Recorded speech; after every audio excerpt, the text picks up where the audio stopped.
নমস্কাৰ স্বাগতম জনাইছো আমাৰ চেনেলৰ নতুন ভিডিঅ'ৰ মাজতে পুনৰবাৰ আপোনালোকক আজিৰ ভিডিঅ'টোত আমি SBI recruitment 2026 state bank of ইণ্ডিয়াৰ ফালৰ পৰা বৰ্তমান যিমানখিনি পোষ্টৰ এপ্লাই চলি আছে সেই এপ্লাইখিনিৰ ওপৰত আলোচনা কৰিম কেনেদৰে এপ্লাই কৰিব লাগে ক'ত এপ্লাই কৰিব লাগে ইম্পৰ্টেণ্ট ডকুমেণ্ট কিমান এডুকেশ্যন কোৱালিফিকেশ্যন কিমান আটাইখিনি বস্তু আমি আপোনালোকৰ লগত শ্বেয়াৰ কৰিম যদিহে আপুনি ইণ্টাৰেষ্টেড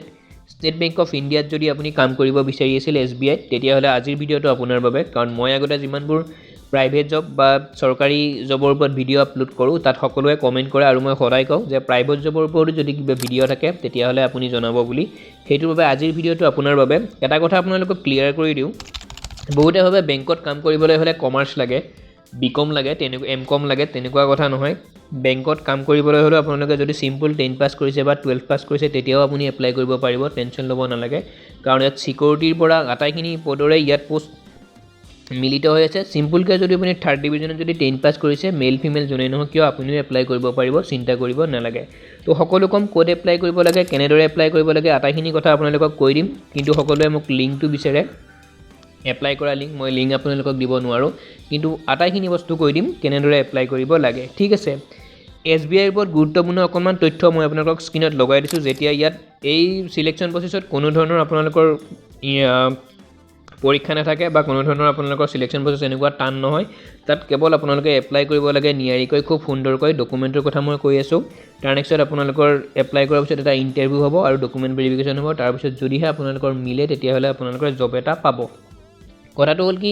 SBI ৰিক্ৰুটমেণ্টটোৰ যেতিয়া আপোনালোকৰ ইণ্টাৰভিউ হ'ব সেই ইণ্টাৰভিউত কোনখিনি বস্তু লাগিব SBI ৰ ওপৰত মই অকণমান আপোনালোকৰ স্ক্ৰীনত লগাই দিছোঁ এইখিনি ধুনীয়াকৈ চাই ল'ব এতিয়া আমি মেইন কথাখিনি ফালে আগবাঢ়িছোঁ কিমাননো এডুকেশ্যন কোৱালিফিকেশ্যন লাগে কিমাননো বয়স লাগে সেইখিনি কথা আপোনালোকক কৈ দিছোঁ মই এইটো কাৰণে প্ৰাইভেট আপডেটবোৰ আপোনালোকক দি থাকোঁ বা চৰকাৰী আপডেটবোৰ বিশেষকৈ প্ৰাইভেটৰ ওপৰতো মই ভিডিঅ' আপলোড কৰি থাকোঁ কাৰণ বহুতে চৰকাৰী চাকৰিৰ বাবে প্ৰিপেৰেশ্যন কৰি ভাগৰুৱা হৈ গৈছে তেওঁলোকে হয়তো এইজ নিমিলে বা কাৰোবাৰ এডুকেশ্যন কোৱালিফিকেশ্যন নিমিলে সেইটো কাৰণে মই এনেধৰণৰ যিমানবোৰ আপোনাৰ চৰকাৰীয়ে হওক বা প্ৰাইভেটে হওক বিশেষকৈ মই আগতেও অপ'ল' হস্পিটেল নাৰায়ণা হস্পিটেল তেনেকুৱা প্ৰতিষ্ঠানবোৰৰ ওপৰত ভিডিঅ' আপলোড কৰোঁ এইটো কাৰণে যাতে আপোনালোকেও এটা প্ৰতিষ্ঠান পাওক ঠিক আছে সেইটোৰ বাবে এইটো আমাৰ অকণমান সৰু কষ্টৰ বাবে আপোনালোকে ভিডিঅ'টোত এটা লাইক কৰিলেই হ'ল চেনেলত এনেধৰণৰ যদি আপোনালোকে ভিডিঅ'সমূহ ৰেগুলাৰলি পাই থাকিব বিচাৰে ছাবস্ক্ৰাইব কৰিব লগতে কাষতে থকা বেল আইকনটো প্ৰেছ কৰিব এডুকেশ্যন কোৱালিফিকেশ্যনৰ কথা কৈছোঁ 10-12 ডিগ্ৰী এনি ডিপ্ল'মা আপোনালোকৰ যদি আছে যদি আপোনালোকে বিকম তেতিয়াহ'লে এমকমটো খুব ভালেই কথা ভাল পোষ্ট এটাই আপোনালোকে পাব ঠিক আছে 10 পাছ কৰিলেও আপোনালোকে এপ্লাই কৰিব পাৰে জব লোকেশ্যন ইণ্ডিয়া অল ইণ্ডিয়াৰ ভিতৰত আপোনালোকৰ জব হ'ব পাৰে আৰু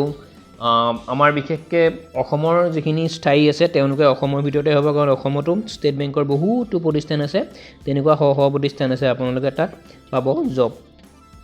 টোটেল ভেকেঞ্চি মুকলি হৈছে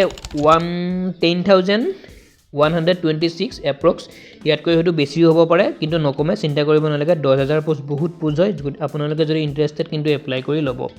হু কেন এপ্লাই কোনে এপ্লাই কৰিব পাৰে all India male female candidate অসমৰ ভাৰতবৰ্ষৰ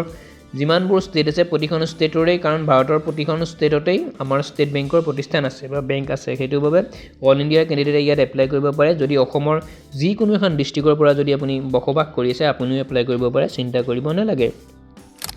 এজ লিমিট 18 পৰা 40 বছৰ ৰিলেক্সেশ্যন আপোনালোকে পাব SC STৰ বাবে আমাৰ গভৰ্ণমেণ্টৰ যিটো ৰুল থাকে SC STৰ বাবে 5 বছৰ OBCৰ বাবে 3 বছৰ PWৰ বাবে 10 বছৰ এইটো ৰুল আপোনালোকে পাবই চিন্তা কৰিব নালাগে 18 বছৰৰ যদি আপোনালোকৰ মিনিমাম হৈছে আপুনি এপ্লাই কৰিব পাৰে এপ্লাই মোড অনলাইন কোনো ধৰণৰ ইয়াত পইচা দিব নালাগে বহুতে আপোনালোকৰ ঠগ প্ৰবঞ্চকৰ বলি হ'ব পাৰে কোনোবাই হয়তো ক'ব যে SBIত আপোনালোকক কাম দিম অকণমান চিক্ৰেটলি হয় কথাটো যে আমাক অকণমান পইচা দিয়ক আপোনাক কাম একদম পোৱাই দিম তেনেকুৱাকৈ ক'ব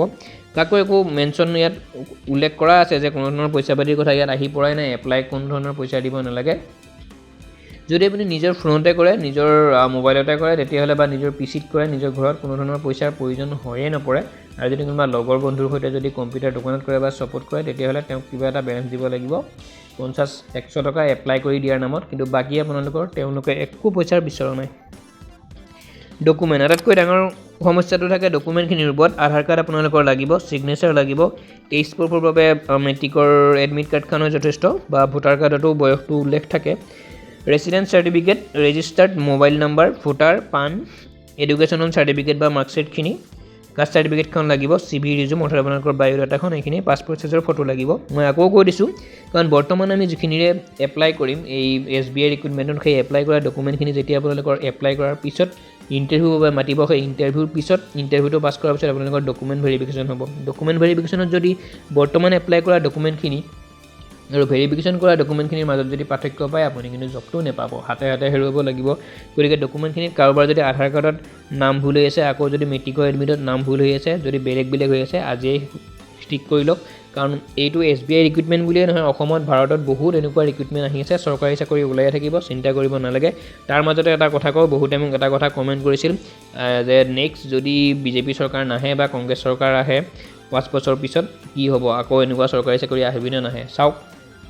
বিজেপিয়ে চাকৰি দিছে তেনেকুৱা কথা নহয় কংগ্ৰেছেও চাকৰি দিব কাৰণ কংগ্ৰেছ চৰকাৰে 5 বছৰ ৰাজত্ব কৰাৰ পিছত তেওঁলোকে নেভাবে যে আমি আৰু চাকৰি বাকৰি নিদিওঁ 5 বছৰ ৰাজত্ব কৰিলোঁ তাৰপিছত আমি আৰু ৰাজত্ব নকৰোঁ চাকৰি বাকৰি নিদিওঁ কেৱল আমাৰ পকেটত পইচাবোৰ ভৰাওঁ তেনেকুৱা নহয় কংগ্ৰেছ চৰকাৰেও আজীৱন তেওঁলোকেও ৰাজত্ব কৰিব বিচাৰে বিজেপিয়েও ৰাজত্ব কৰিব বিচাৰে গতিকে যাৰে চৰকাৰ নহওক কিয় চৰকাৰী চাকৰি দিয়ে থাকিব চাকৰি বাকৰি কথা চলিয়ে থাকিব ৰিটায়াৰমেণ্ট হৈয়ে থাকিব কোনো টেনশ্যন ল'ব নালাগে গতিকে ডকুমেণ্ট যদি আপোনালোকৰ ভুল আছে আজি যদি একাউণ্টৰ কাম কৰিব লগা আছে আপোনালোকে সেইবোৰ বস্তু ঠিক কৰি লওক আজি নহওক 5 বছৰ পিছত 3 বছৰ পিছত 4 বছৰ পিছত আপোনাৰ জব লাগিব গতিকে চৰকাৰ চেঞ্জ হ'লে যে চাকৰি বাকৰি দিয়া বন্ধ হ'ব ৰিটায়াৰমেণ্ট নহ'ব সেইটো কথা নহয় যোনে চৰকাৰ নহওক কিয় ৰিটায়াৰমেণ্ট হৈয়ে থাকিব পোষ্ট খালী হৈয়ে থাকিব চাকৰি দিয়ে থাকিব চিন্তা কৰিব নালাগে গতিকে ডকুমেণ্টবোৰ মেইন ডকুমেণ্টখিনি আগতে আপোনালোকে ঠিক কৰি লওক সিলেকশ্যন প্ৰচেছ মই আগতেও কৈছোঁ ইণ্টাৰভিউ এটা হ'ব তাৰ নেক্সট SBI ৰ ওপৰত কি সুধিব মই আপোনালোকক স্ক্ৰীনত দিও দিছোঁ সেইখিনি আপোনালোকে ভালদৰে চাব এইখিনি চালে যথেষ্ট আৰু গুগলত চাৰ্চ কৰি হওক যিহেতু SBI বেংকৰ ওপৰত প্ৰতিষ্ঠাৰ কথা যি বস্তুবিলাক আপোনালোকে SBI ৰ ওপৰত চাব তাৰ ওপৰতে প্ৰশ্ন সুধিব ঠিক আছে তাৰপিছত ডকুমেণ্ট ভেৰিফিকেশ্যন হ'ব ডকুমেণ্টখিনি মেইন সেইটো কাৰণে আপোনালোকক কৈ আছোঁ এতিয়া কথাটো হ'ল কি এপ্লাই কেনেকৈ কৰিব মই সদায় কওঁ বাৰু আপোনালোকক এপ্লাইটো কেনেকৈ কৰিব এটাই কথা বেলেগ একো নাই যিকোনো ব্ৰাউজাৰত ভাল ব্ৰাউজাৰ এটাত চাৰ্চ কৰিব যে দা জব এলাৰ্ট বুলি চাৰ্চ কৰিব স্মলত লিখিব THEJOBALART স্মলত লিখিব সৰু ফলাত দা জব এলাৰ্ট স্পেচ দি কিনে অনলাইন ONLINE ঠিক আছে তেনেকৈ লিখাৰ পিছতে ফাৰ্ষ্টতে আপোনালোকৰ ছাইটটো খোল খাব আপোনালোকৰ http www.thejobelart.online তাত ক্লিক কৰাৰ লগে লগে আপোনালোকৰ আহিয়ে যাব ষ্টেট বেংকৰ যিটো ছাইট সেইটো খোল খাই যাব তাত আপোনালোকে এপ্লাই কৰিব পাৰিব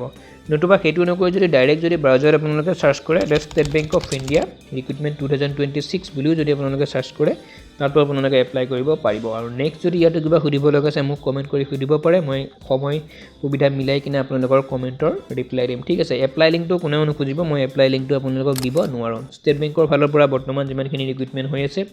তাত আপোনালোকে এপ্লাই কৰিবলৈ এইখিনি ডকুমেণ্ট লাগিব এইজ লাগিব এইখিনি এডুকেশ্যন কোৱালিফিকেশ্যন 10ৰ পৰা আপুনি এপ্লাই কৰিব পাৰে কোনো ধৰণৰ চিন্তা কৰিব নালাগে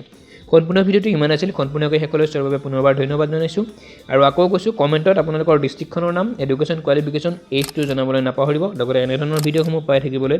চেনেলটিৰ লগত জড়িত হৈ থাকিব চেনেলটি ছাবস্ক্ৰাইব কৰি কাষতে থকা বেল আইকনটো প্ৰেছ কৰিব ধন্যবাদ জয় অসম